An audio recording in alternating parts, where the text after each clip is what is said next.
Hyderabad KPHB మూసాపేటలో కల్తీ కల్లు మహమ్మారి తీవ్ర విషాదం మిగిల్చింది.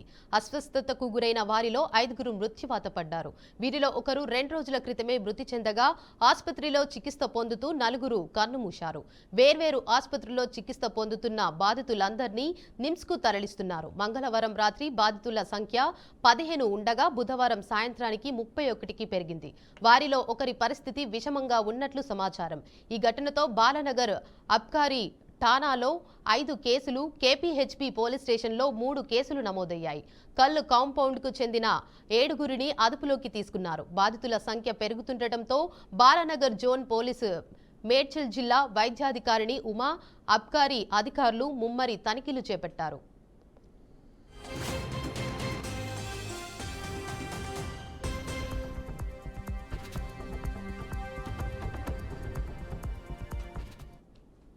దీనిపై మరింత సమాచారాన్ని మా ప్రతినిధి శ్రీనివాస్ అందిస్తారు. Srinivas, good morning Devika.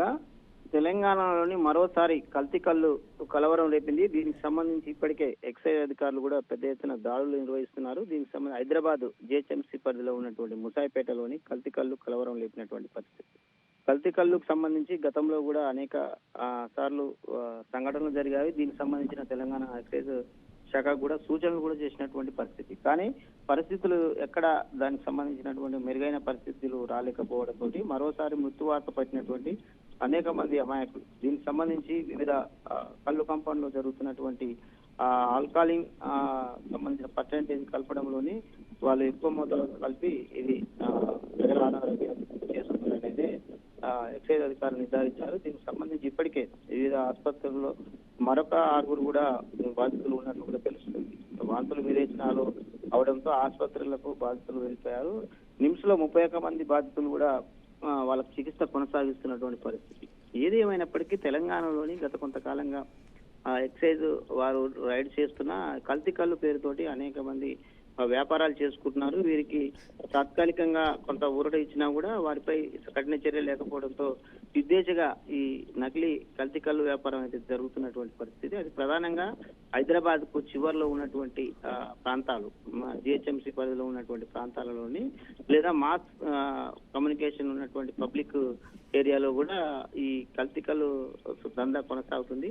Excise అధికారులు అనేక సార్లు రైడ్ చేసినా కూడా వాళ్ళని తాత్కాలికంగా ఫైన్ వేసి మాత్రమే చూస్తున్నారు. కానీ ఇలాంటి చర్యలని పునరావృతం కాకుండా చూడడంలో ఎక్సైజ్ అధికారులు కూడా విఫలమయ్యారు. వీరికి సంబంధించిన లైసెన్స్ రెన్యువల్స్ కానీ వాళ్ళు కలిపేటటువంటి కెమికల్స్ లో వాళ్ళకున్నటువంటి కళ్ళుకు సంబంధించినటువంటి క్వాంటిటీ మెయింటైన్ చేయడంలోనూ వారు విఫలమయ్యారనేదే తెలుస్తున్నటువంటి పరిస్థితి. ఏదేమైనప్పటికీ కల్తీ కల్లు వ్యవహారానికి సంబంధించి ఎక్సైజ్ అధికారులతో ఉన్నటువంటి మామూలతోటి కుమ్మక్కైనటువంటి కల్లు డిపో యజమానులు ఇప్పటి వరకు ప్రజల ఆరోగ్యాన్ని పట్టించుకోలేదంటే పెద్ద ఎత్తున ప్రజలకు పరిస్థితి.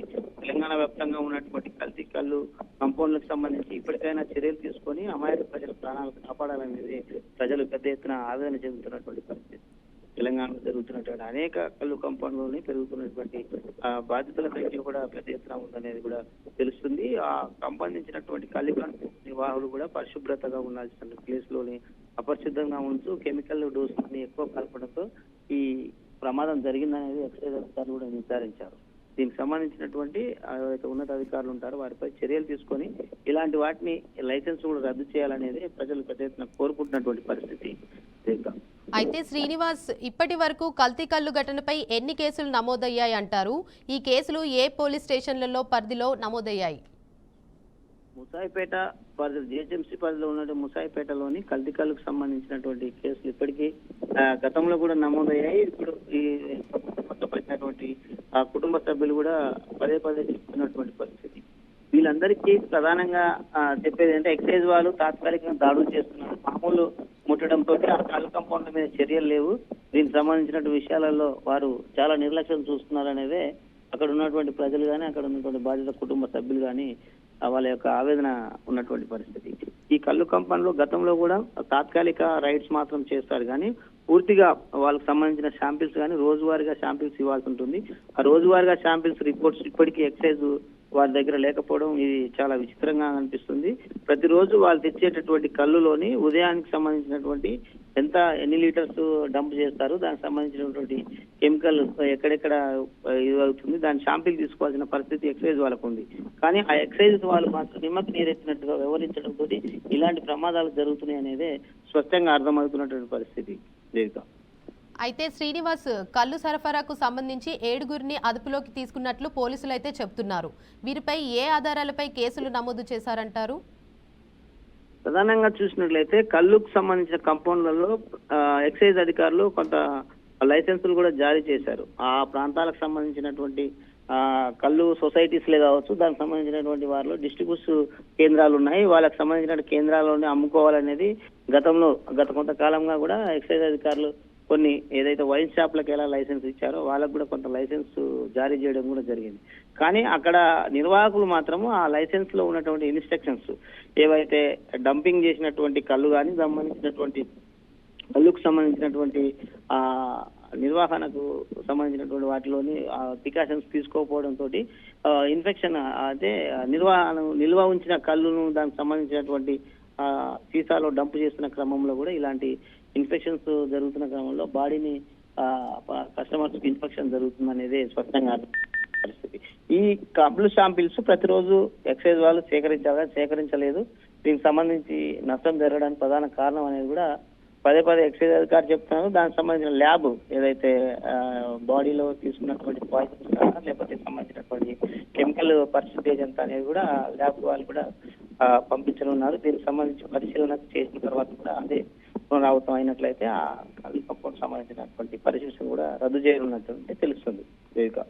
అయితే శ్రీనివాస్, ఈ కేసుల్లో ప్రధాన నిందితులపై ఇంకా ఏమైనా ఆచూకీలు లభ్యమయ్యాయా? ప్రధానంగా చూసినట్లయితే ఇక్కడ నిర్వాహకులు సపరేట్ గా లైసెన్స్ హోల్డర్ వేరే ఉంటారు. ఈ నిర్వహించే సంబంధించినటువంటి టెండర్స్ నిర్వహణతో పాటు వేరే వాళ్ళకు లీజ్ ఇచ్చి నడిపిస్తున్నటువంటి పరిస్థితి అనేది అక్కడ ఎక్సైజ్ అధికారులు కూడా నిర్ధారించారు.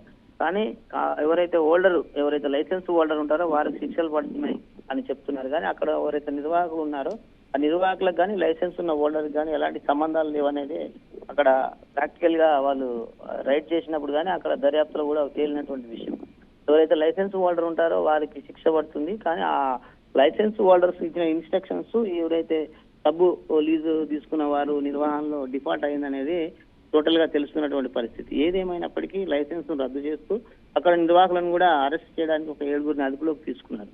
ఏది ఏమైనప్పటికీ అదుపులో తీసుకున్న క్రమంలో కూడా ఈ నిర్వహణ ఎక్సైజ్ అధికారులు ప్రతి రోజువారీగా తీసుకున్న శాంపిల్స్ ఎక్కడ పెట్టారు, దీనికి సంబంధించిన రిపోర్టు, ఆ కళ్ళు కాంపౌండ్ లో ఎంత రోజువారీగా అమ్ముడు పోతుంది, దానికి సంబంధించినటువంటి నిల్వ ఎక్కడ ఉంటుంది, దానికి సంబంధించిన శాంపిల్స్ రోజువారీగా వీళ్ళు ల్యాబ్ పంపుతున్నారా, దానికి సంబంధించినటువంటి ఎక్సైజ్ అధికారులు ఎవరు పర్యవేక్షిస్తున్నారు అనేది కొంత ప్రశ్నార్థకంగా మారినటువంటి విషయం. అవన్నీ రిపోర్టు తీసుకున్న తర్వాత కొంతమంది దీనికి ఎక్సైజ్ అధికారులు కూడా బాధితులుగా ఉండాలనేది కూడా కుటుంబ సభ్యులు కూడా మొరపెట్టుకుంటున్నటువంటి పరిస్థితి Devika. Right, thank you Srinivas.